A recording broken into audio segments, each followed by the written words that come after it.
popcorn is hot. Curt the Film Guy is back in the Ozarks Live studio.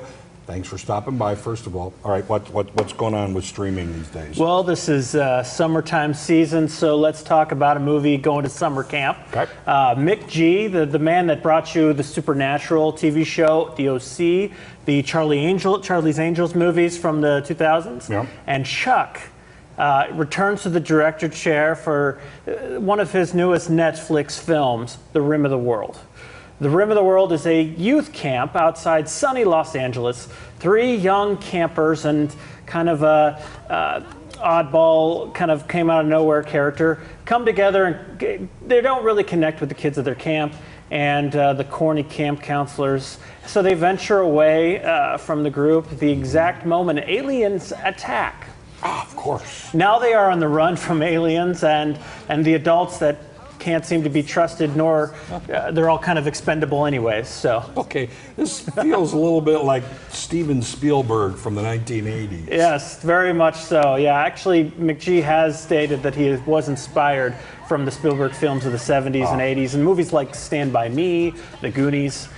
Directors seem to be inspired from their childhood, just like, J.J. Abrams, the Super 8 movie was inspired from his filmmaking when he was a kid. Mm-hmm. Also, the Duffer Brothers, who created Stranger Things, obviously were inspired from the 80s. So, we'll find out probably in the next decade, more and more people will probably start making movies based in the 90s because that's when they were growing up. So each generation is like that. When you're watching this film, you might forget that this is not actually set in the 80s. For a while, I was actually thinking it was set in the 80s. But then there's some characters that start talking about, like, why are we talking like we're in the 80s?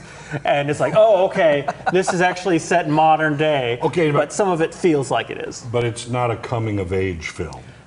Not really. It's just kids become heroes kind of film. That's fine. That's fine. It's just every time they say, oh, it's a coming-of-age film, it's like, oh, no, how are we going to do this one? Now, you mentioned Super 8, Stranger Things. How does this compare to those? Well, if you're one of those people that want that nostalgic feel and the production value of those two series, the film and the TV series, I think you're going to be kind of a little disappointed.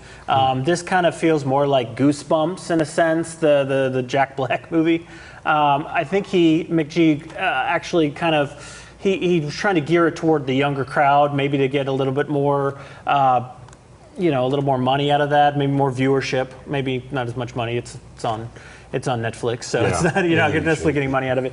But it's probably more for the preteens, the younger kids. My nephew loved it, and he's 9, so probably around that age group. You got to grow an audience in the way you look at it. Yes. Yeah. What else is streaming right now? Well, Marvel fans and yourself are going to be excited to know that Captain Marvel is now available to buy. The newest superhero in the Marvel Cinematic Universe, and how she meets Nick Fury right there, and how she saves the Earth, a decade before Iron Man, Thor, and Captain America were assembled with the Avengers. Yeah. This funny is this is actually the 21st film in the Marvel Cinematic Universe, but it's set in the 90s, so many are going to watch this second chronologically after Captain America, the first Avenger, before Iron Man, if you want to watch chronologically. So some people are actually seeing it that way, as opposed to watching a 21st in between Infinity War and Endgame.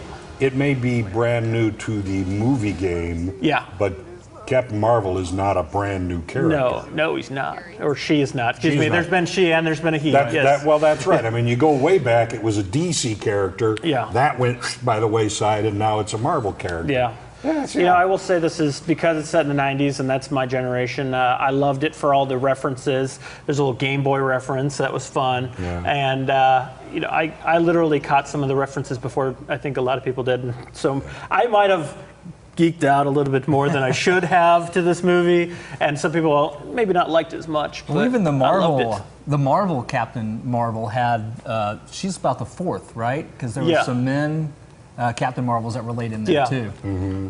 How did you like Marvel? The movie? I liked that's right. I liked the movie. I thought it was great. It was really entertaining, and it set up well. And of course, then you go back and watch that little end piece off of Infinity War, and you're like, there's the. No. There's something there. There's something there somewhere, but we don't know what it is. Yeah. How can people keep these straight? I don't know. How do you do this? Because I mean, chronologically. Well, this is the 21st film. Yeah, you said, there's a 22 total. But it should follow the first. It should be number 2. Number 2. As far as the whole Marvel universe works out. I don't know. Just watch them how they are, and if you go by chronologically, there's lists online to look it up. Well, and then you jam Agent Peggy Carter in there. Yeah. They got the TV shows, the Agents of S.H.I.E.L.D. Yeah. You just, anytime you see the pages flipping at the beginning of the movie, you know you're into Marvel once again. All right. Curt, thanks for being here. We do appreciate it. It's always good to hear from you. Always good to be here. Thanks. All right, Ozarks Live will be right back, so don't go away. Popcorn.